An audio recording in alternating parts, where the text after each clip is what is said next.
She clinked her glass, stood up at my baby shower, and smiled like the queen of mean.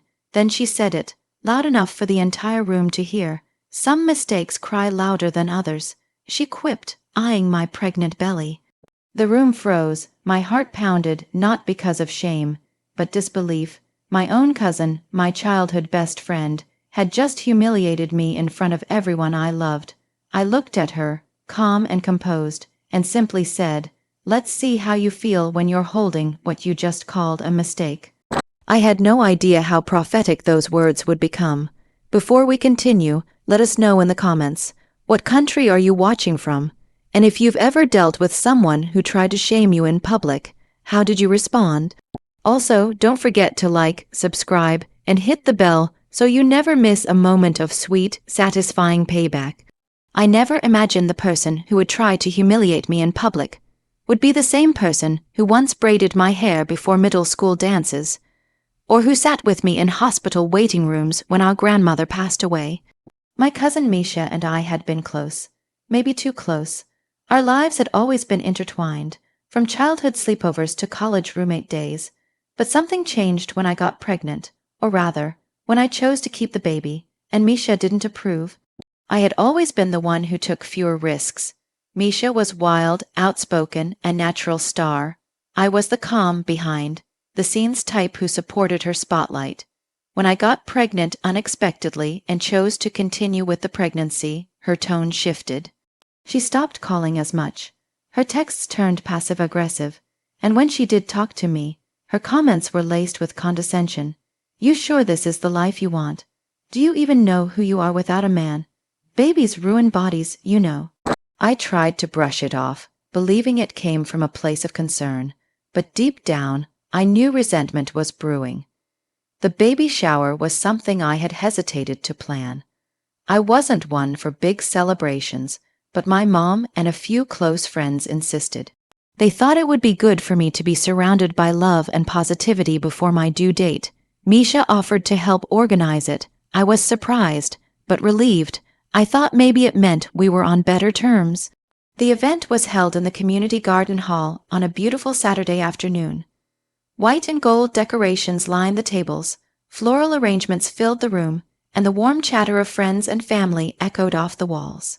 There were pastel balloons, a dessert table full of sugar, dusted treats, and a little corner labeled "Letters to Baby," where guests could write notes for my future child to read one day. It was perfect, until it wasn't. Misha had been quiet most of the event.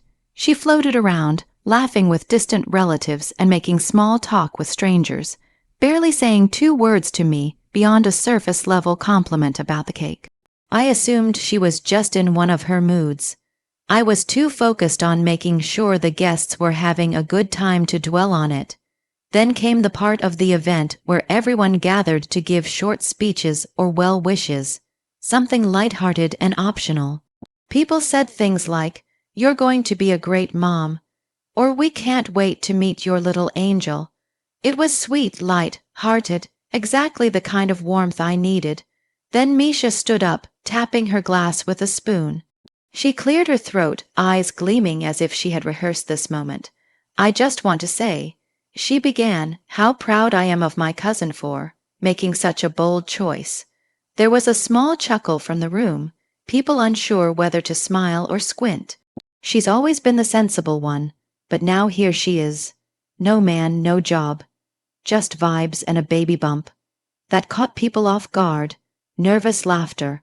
My mom stiffened beside me. I felt the heat rise in my chest.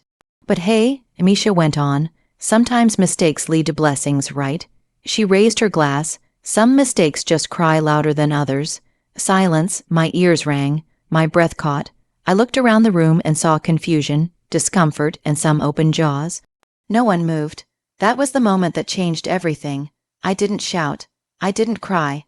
I looked straight at Misha and said, "Thank you for reminding everyone what not to be at a baby shower."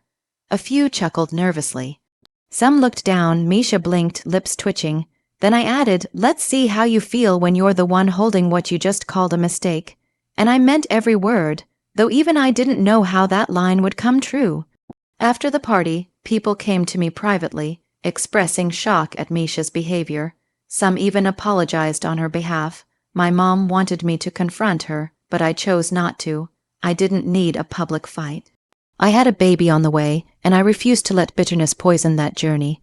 Still, I quietly distanced myself from Misha. I didn't block her or lash out. I just stopped answering. I kept my energy clean, focused on my health, and prepared for the arrival of my son. He was born on a chilly morning in November. The moment I held him, everything else faded. I named him Zane, and he was perfect. Tiny fingers, full head of hair, lungs that worked overtime. The nurses were kind, the room was warm, and for the first time in months I felt peace. Misha didn't visit. She didn't call. I didn't expect her to. Weeks passed. I adjusted to motherhood. Sleepless nights, bottles, diapers, and small victories like Zane gripping my pinky. Slowly, I rebuilt my confidence, no longer hearing her words echoing in my mind.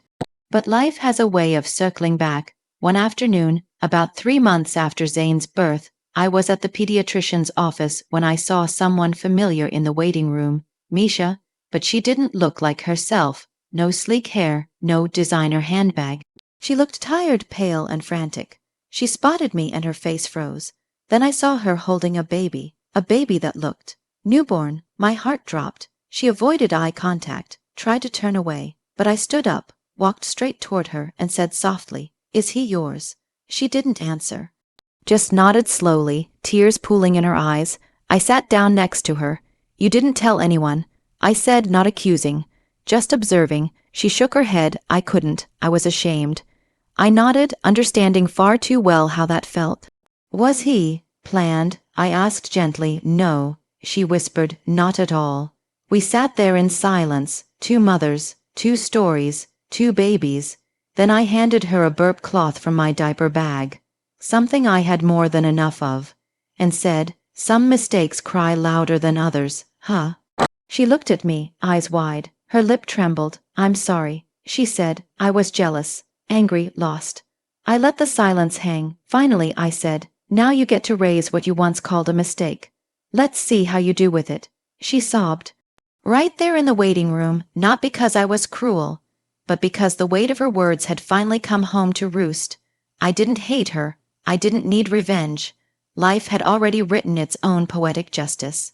And somehow, it felt like we were both learning how to hold it. After that encounter at the pediatrician's office, something shifted in me.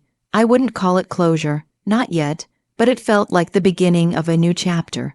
Misha's face, streaked with guilt and exhaustion, haunted me for days.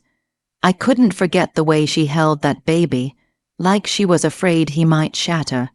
For someone who once radiated so much control, so much certainty in her flawless Instagram-ready world, she looked lost. I didn't pity her, I just recognized her. I had been there, standing alone in hospital corridors, rocking a crying infant at 2 a.m., wondering if I was enough, wondering if anyone saw me, and now she was there too. But unlike her, I had made peace with my decision. I had chosen Zane, and even on the days when I doubted myself, I had never doubted him. He was not a mistake. He was the best decision I ever made. Still, I couldn't shake the memory of her words. Words uttered in a room full of people, dressed up as a joke but loaded with venom. Some mistakes just cry louder than others. That moment had left a scar on my heart. It wasn't just an insult.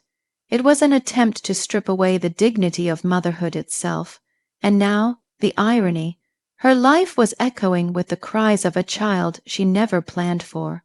A week after our run-in, she texted me. I stared at the message for 10 minutes before opening it. It said, "Can we talk, please?" I wasn't sure I wanted to. I had made peace with cutting her off. But part of me remembered the girl who used to stand beside me on Christmas mornings in matching pajamas, who used to draw hearts around our names in yearbooks, saying we were sisters first, cousins second. So I replied tomorrow, 3 p.m. at the park near Grandma's house. It was the place we used to ride bikes, the same place we buried time capsules in peanut butter jars and made promises we were too young to keep. When I arrived, she was already there, baby in stroller, coffee in hand. She looked better, not rested, but at least more grounded. She didn't wear makeup this time. Her eyes met mine, and for a moment neither of us said a word. Then she said, I never thought I'd end up here. You mean being a mom? I asked, sitting next to her on the bench. She nodded. Everything I judged you for. I'm living it now. Silence again. The breeze danced with the leaves above us. Her baby, Leo, she told me later, slept soundly, a pacifier moving with every tiny breath. I didn't plan him, she said quietly. I was in the middle of a new job, new apartment, dating someone I barely even knew. I didn't think I'd keep him. I watched her carefully. But you did, she nodded, because when I saw the heartbeat, something inside me changed. I remembered how you looked when you announced your pregnancy. I didn't get it then. I do now. She turned toward me, her voice cracking.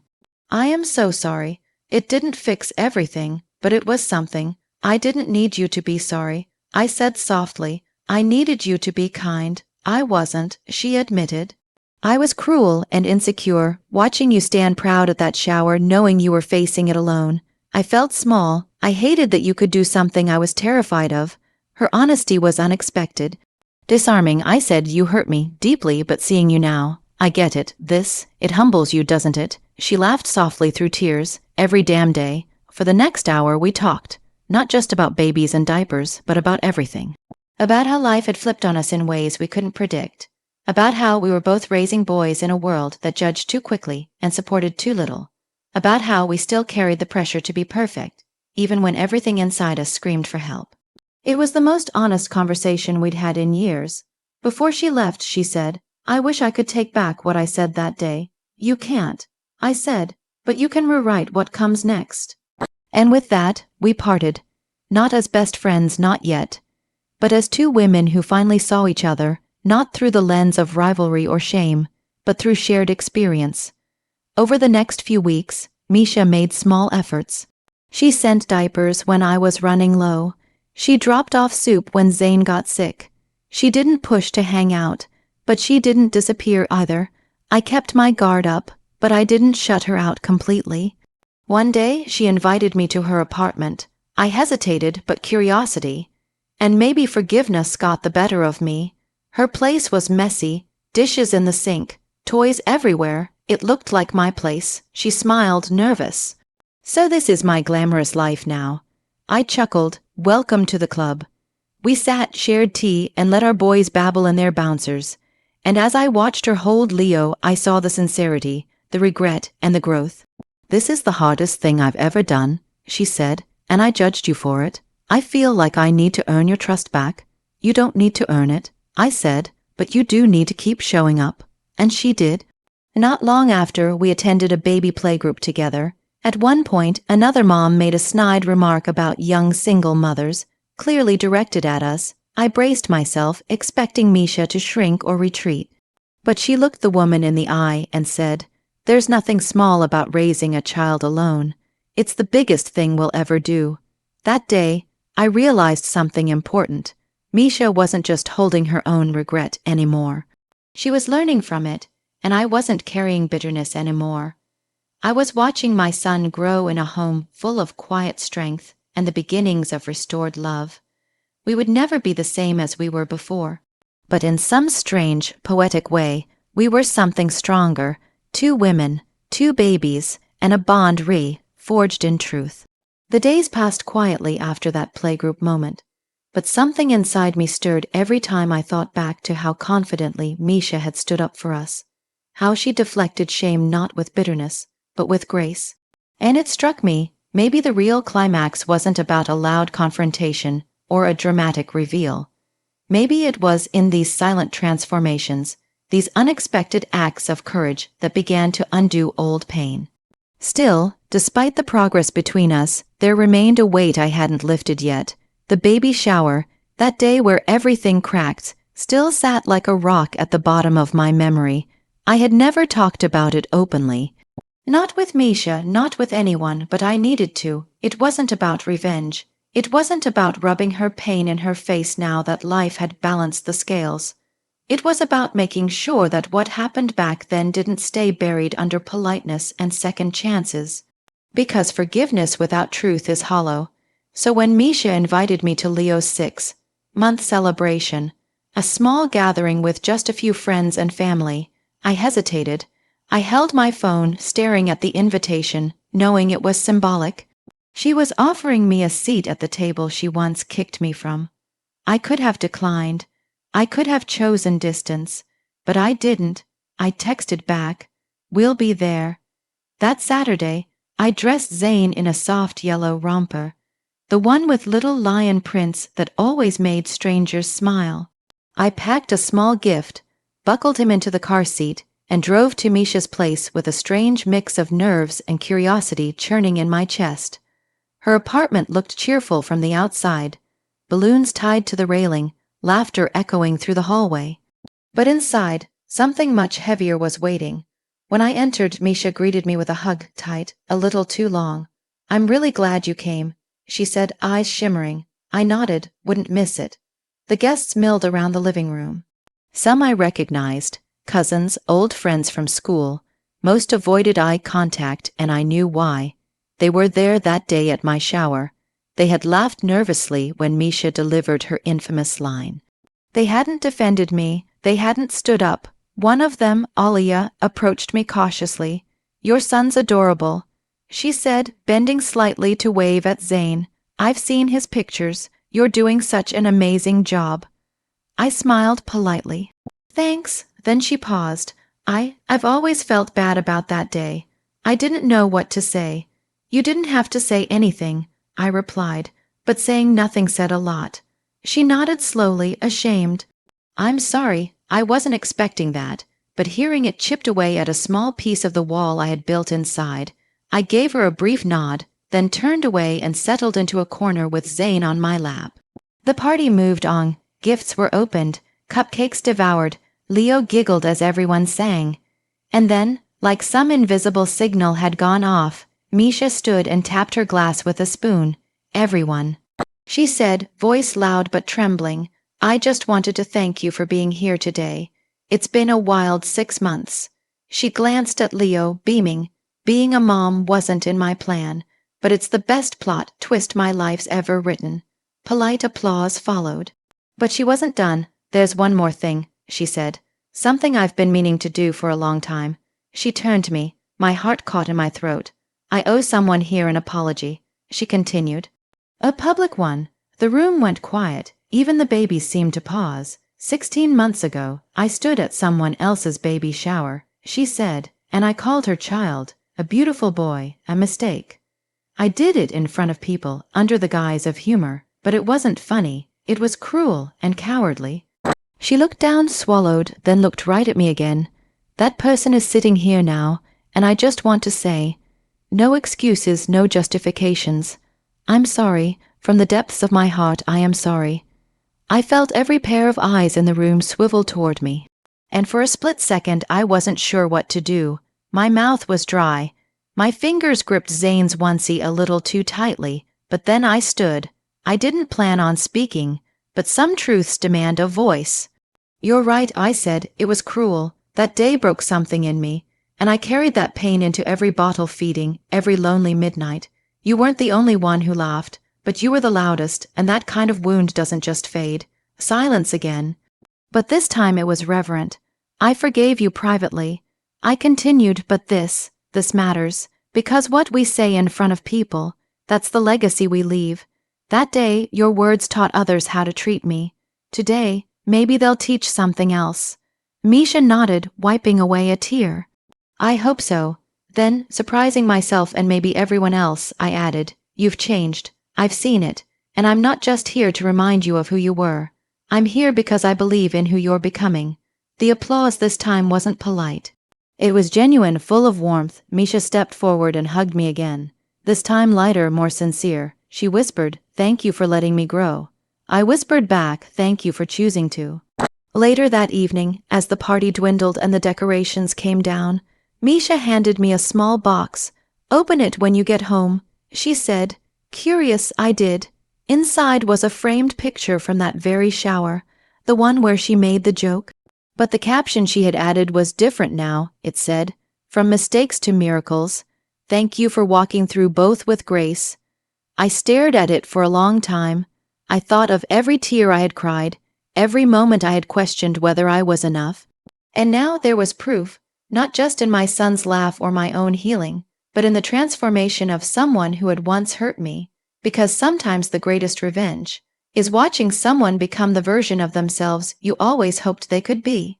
The days after the party felt different, lighter, like I had finally laid something heavy to rest. The wound Misha had opened over a year ago had been bandaged in front of everyone who once laughed, dismissed, or stayed silent. But closure is a funny thing. It doesn't always arrive clean or complete. Sometimes it leads to doors you didn't expect to open. A few days after the party, I received a message from Misha's older sister, Hina. We hadn't spoken in over a year, not since she passively stood by during that awful shower.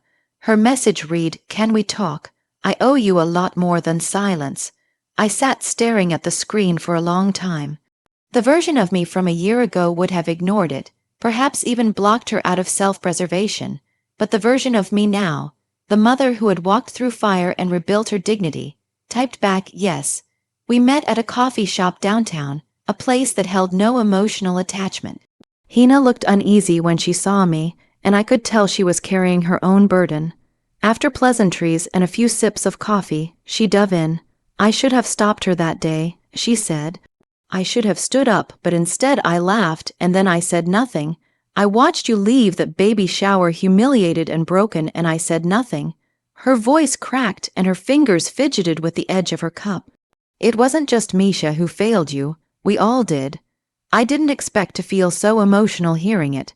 Maybe it was because Hina had always been the quiet, sensible one. The fact that she had stayed silent hurt more than I'd admitted, even to myself. But hearing her say the words, owning her inaction, healed something invisible. I leaned in. "You know what hurt the most," I said. "It wasn't just that someone called my baby a mistake. It was that no one stood up to correct it. The silence made me feel like everyone agreed, like my child didn't deserve celebration." Hina's eyes welled up with tears, and she nodded. "I've thought about it every single day," she whispered. "You were always the brave one, the one who didn't follow the crowd. I admired that. I envied it, maybe. That day I was a coward." I took a deep breath. We all have moments we wish we could redo. What matters is what we do after them. Thank you for saying this. We sat in that space, two women no longer avoiding the mess but sorting through it together. It wasn't about returning to what was. It was about acknowledging what happened, so we could step forward honestly. Later that week, something unexpected happened. I received a message request on social media from someone named Zara Ahmed. The name didn't immediately register, but the profile picture told me everything I needed to know. She was one of the guests at that infamous baby shower, someone I barely knew then, but who had shared the clip of Misha's cruel comment on her Instagram story with a laughing emoji. That share had gotten hundreds of views, and when I'd messaged her to ask her to take it down, she had left me on read. I opened the message with caution. "Hi, I don't know if you remember me. I was at the baby shower a while ago," I said, and did nothing, and then I shared a video that was cruel. I've regretted it since. I saw the recent clip from Leo's party and felt like I couldn't stay silent anymore. I'm sorry. The apology was late, but it was real. I didn't respond right away. I read it again and again. That moment had haunted me for months, not just because of what Misha said, but because others like Zara had amplified it, laughed at my expense. But I had to ask myself, what did I want now? Did I want her to suffer guilt, or did I want her to grow from it? I took a moment and replied, "Thank you. I hope you remember that silence and cruelty leave lasting marks. We can't go back, but we can always do better next time." Her response came instantly, "I will." With each unexpected message, it felt like a circle was closing. The shame they had handed me was finally being handed back, not in bitterness, but in accountability. And it wasn't just about me, it was about Zane. It was about every mother who has sat in a room full of smiles, only to be emotionally gutted by someone they trusted. I had felt like a pariah in that room. Now I felt like a warrior who had won something far more important than a grudge, dignity. Then came the moment that tied it all together. A week after Leo's party, I was walking in the park with Zane when I heard someone call my name. I turned around, surprised to see Misha's mama Auntie Salma, approaching with a cautious smile. We hadn't spoken since the baby shower either. She had watched it all unfold and done nothing. She stopped a few feet away, clutching her purse tightly. "May I?" she asked, nodding toward the bench. I nodded. We sat. "I was wrong about you," she said, eyes forward. "I used to think you were too proud, too outspoken, always trying to prove something." I smiled faintly. "Maybe I was." She looked at Zane, who was playing with his fingers in the stroller. "He's beautiful, so bright, and clearly very loved." Then she added something that made my breath hitch. "I was part of the cruelty, not with words, but with silence, and I'm sorry." My chest tightened. I had never expected this, least of all from her. "Thank you for saying that," I said. Silence is often the loudest voice in the room. She nodded, then added, "I hope you'll let Misha continue to rebuild. She's trying." I gave a small nod. "We all are." As she stood and walked away, I realized something powerful. What started as pain had turned into purpose. Every person who had stayed silent was now choosing to speak. That, to me, was the real healing. Not just for me, but for a culture that too often dismisses the emotional violence of humiliation. That night, after putting Zane to sleep, I sat by the window, staring at the moonlight dancing through the glass. I thought of all the versions of myself that had carried shame. The young woman who cried silently in a bathroom stall after being humiliated.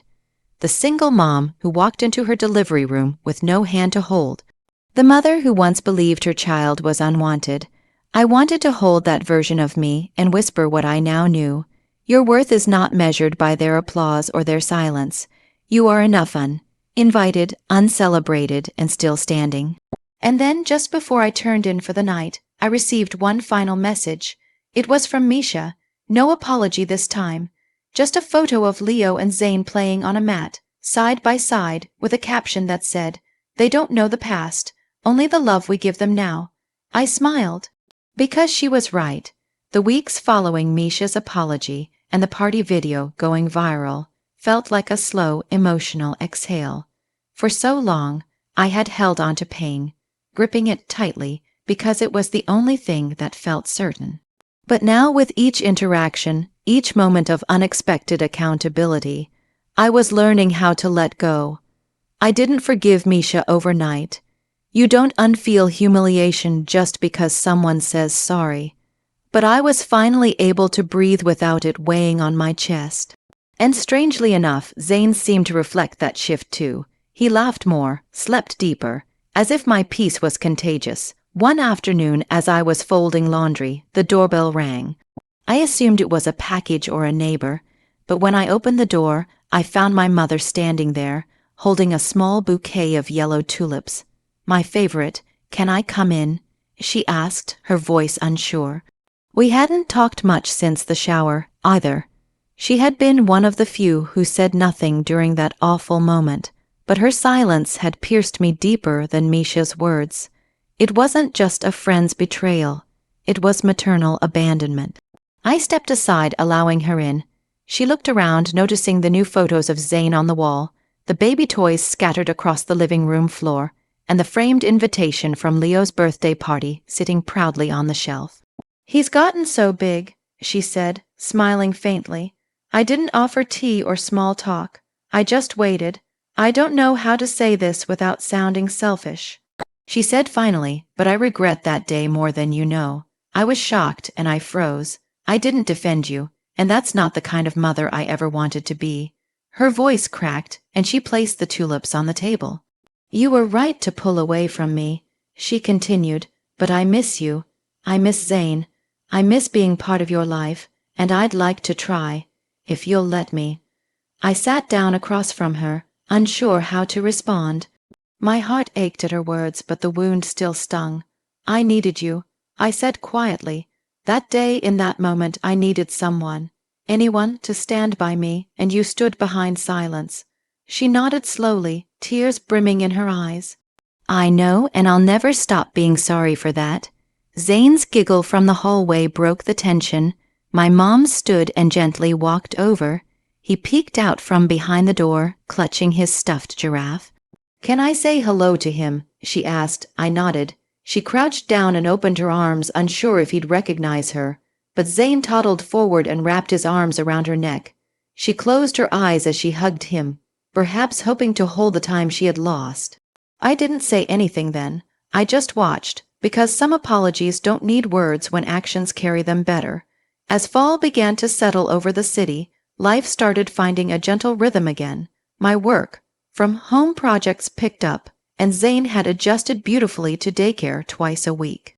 I'd never seen him so curious and bold, reaching for books, mimicking teachers, and always trying to help other kids.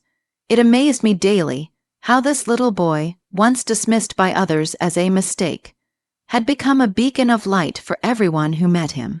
And then out of nowhere I received an invitation, not digital, not printed, hand-delivered. Misha was hosting a small women's gathering, a reflection circle, she called it, and had asked me to come. I didn't know what to think. The old version of me might have seen it as a trap, a performative act to save face, but the new version, the one who had walked through fire and come out whole, decided to attend.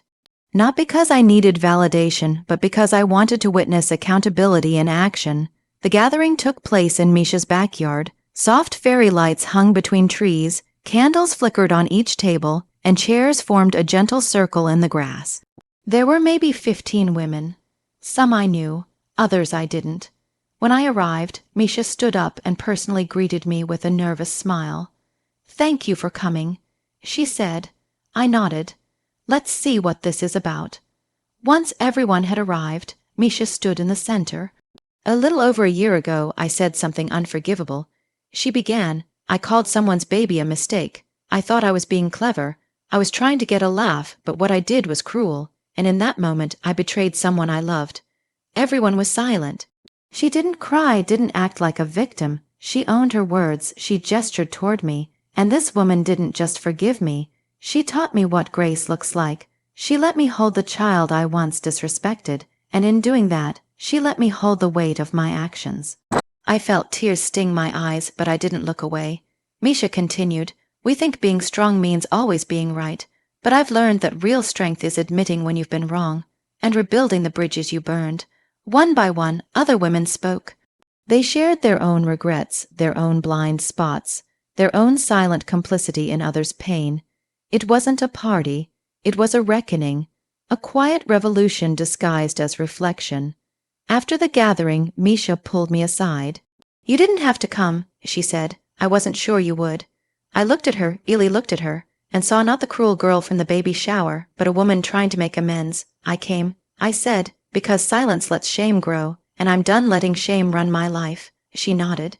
Me too. In the weeks that followed, I noticed something even more unexpected. People changed, not overnight, but gradually. The same acquaintances who once looked away when they saw me now stopped to chat, to ask about Zayn, to offer support. And it wasn't just because of what happened. It was because of what they did with it. Misha's public ownership had set off something rare, collective accountability. One evening, as Zayn sat playing with his blocks, I watched him stack them carefully, one by one, wobbling, then steady again. It felt like a metaphor for my life, shaky at first, ridiculed, knocked down, but now steady, rebuilt. Every apology, every reconnection, every truth shared had helped rebuild what shame had shattered. But perhaps the most beautiful moment came, the day Zayn took part in his daycare's family day. Each child had to bring someone important and tell the group why they loved them. I arrived early, nervous. The teacher led each child one by one. Some brought grandparents, others older siblings. When it was Zayn's turn, he held my hand tightly and walked up with me. "This is my mama," he said proudly. "She's my hero because she loves me the loudest." I couldn't hold back the tears. That night I wrote a letter not to send, just to release. It read, "To the woman who once called my son a mistake, thank you, not for the hurt, but for showing me what I'm made of. I didn't fall apart. I found myself, and in doing so, I gave my son the mother he deserves." The days following the baby shower became strangely quiet, but not in a peaceful way. It was the kind of silence that rang louder than a scream, where no one called, no one apologized, and yet everyone acted like they were waiting for someone else to make the first move. Zara, of course, remained silent, Not a single message, not a single check-in, not even a casual comment on social media. My baby bump continued to grow, and with every inch my belly expanded, so did the emotional distance between me and what used to be my family. I had gone into the baby shower thinking I'd be celebrated. I had left feeling like an afterthought, a mistake, just like she said my baby was. My mom and I didn't speak much either, mostly because she didn't want to talk about what happened. I knew she was embarrassed, ashamed even, but her discomfort was not my responsibility anymore. I had a life inside me to protect. I had joy to nurture, so I focused on what I could control, preparing for my baby's arrival. I organized the nursery, folded onesies, stocked diapers, and painted clouds on the ceiling above the crib. I wanted this child to know, before they even entered the world, that they were cherished. One night, while assembling the bassinet, my husband entered the room with a strange look on his face. "You might want to sit down," he said. My heart skipped a beat. "It's Zara," he continued. "She called my office, left a message asking if she could come see you." I blinked. "What? Why would she do that?" He shrugged. "No idea, but she sounded emotional. She didn't say much, just that she needed to talk to you." I sat down, rubbing my belly. Was this some twisted joke? After everything, after calling my unborn child a mistake in front of a room full of people, now she wanted to talk. My instinct screamed no, but another part of me, the part that hadn't completely given up on justice, whispered, "Let her come." So I did. I texted her a time and said she could come over the next day. I didn't say I forgave her. I didn't say I was looking forward to seeing her. I just said, "Come if you must." When Zara arrived, I noticed she looked different.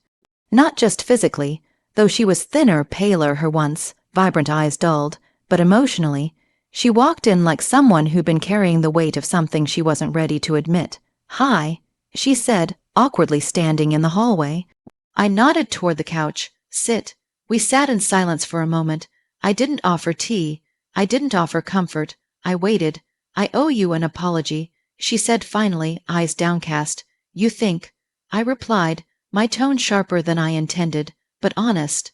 "I've been thinking about what I said at the baby shower." She continued, "And I know it was cruel. I was jealous, angry, bitter. I thought if I cut you down, it would make me feel better about myself." "And did it?" I asked. "Did it help?" She shook her head. "No, it only made everything worse. You see, I was pregnant too, a few months ago, and I lost it. I didn't tell anyone, not even Mom."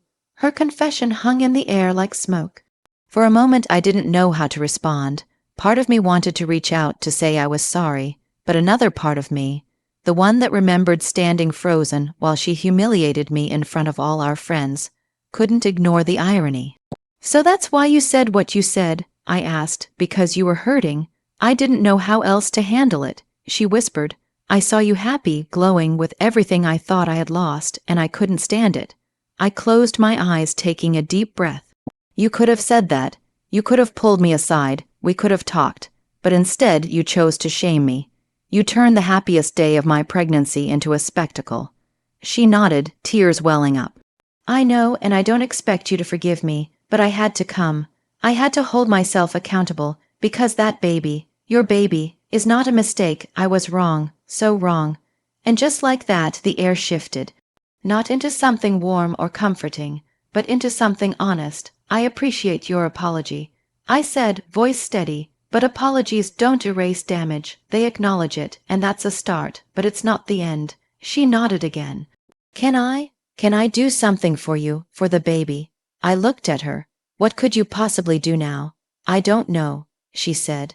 "But maybe when the baby's born, I could come help, bring food, babysit, anything." I thought about it for a long moment. "Maybe, but right now, I just need space. I'm building something here that can't afford cracks. If you want to be part of this child's life, you have to earn that." "I will," she whispered. "I promise." When she left, I sat alone with my thoughts. Her story didn't excuse her cruelty, but it explained it, and sometimes that's enough to soften anger into understanding, even if it doesn't rebuild what was broken. A few weeks later, I went into labor. It was long, painful, and miraculous. When I held my baby for the first time, everything else faded. The insults, the betrayal, the drama. They no longer had power over me. I had created life. I had crossed the finish line alone, and now I had someone who would love me unconditionally. My mom visited the hospital the next day, carrying a quiet sadness in her eyes. She held my baby and cried. "I should have stood up for you," she said. "I was wrong to stay silent." I nodded. "Yes, you were, but this little one doesn't need bitterness in the air. Let's be better for them." That afternoon, Zara showed up too. She stood at the door holding a small pink blanket she had knit herself. "May I?" she asked. I nodded cautiously. She cradled my daughter with such gentleness. It made something inside me ache. I watched her whisper something to the baby, her lips barely moving. I didn't ask what she said, but in that moment I knew she felt it, the full weight of what she had done, not just to me, but to herself. And that was enough for now. In the weeks after bringing my daughter home, life shifted into a rhythm both chaotic and peaceful.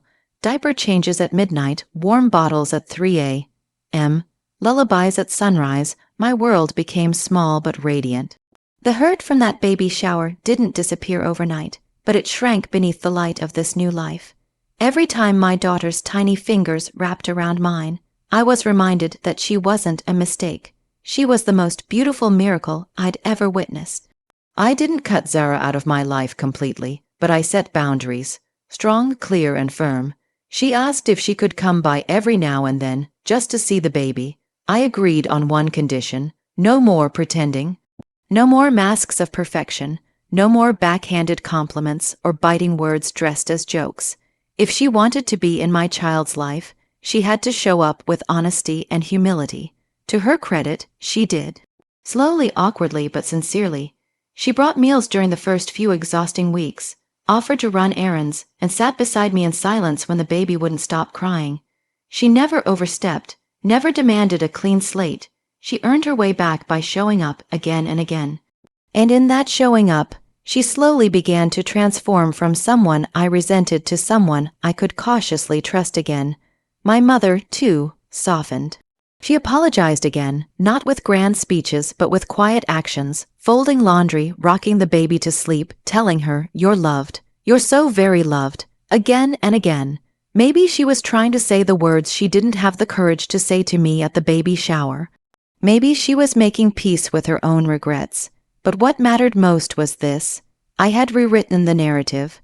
For so long, I had allowed other people's opinions, judgments, and labels to shape how I saw myself.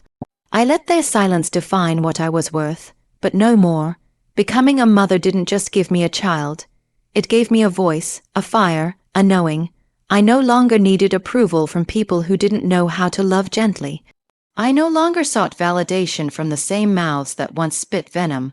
I had become a protector, a provider, a woman who had faced public humiliation and turned it into quiet triumph, and the woman who once called my baby a mistake. She now sends handwritten notes on birthdays. She drops off gifts with real thought behind them, not price tags. She plays peekaboo, sings lullabies, and has grown into a version of herself I never imagined. Maybe her grief had to break her down to build something new. But here's the truth I've come to learn. People will say many things in moments of pain, jealousy, or insecurity. Sometimes they'll lash out, aiming their wounds at your joy. But you don't have to carry their bitterness. You can choose grace, not because they deserve it, but because you do. My daughter's first smile came on a rainy afternoon as sunlight broke through the gray. And in that moment, every ounce of shame, every cruel word, every tear shed in silence, dissolved. She is not a mistake. She is the moment I finally understood what real strength looks like.